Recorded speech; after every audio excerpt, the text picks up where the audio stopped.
خواب میں دوزخ دیکھنے کی تعبیر۔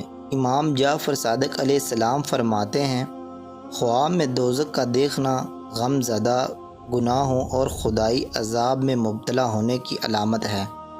جو دیکھے کہ اسے گھسیٹ کر دوزخ میں لے جایا گیا ہے تو یہ صاحب خواب کے مشرک اور بے دین ہونے پر دلالت کرتا ہے۔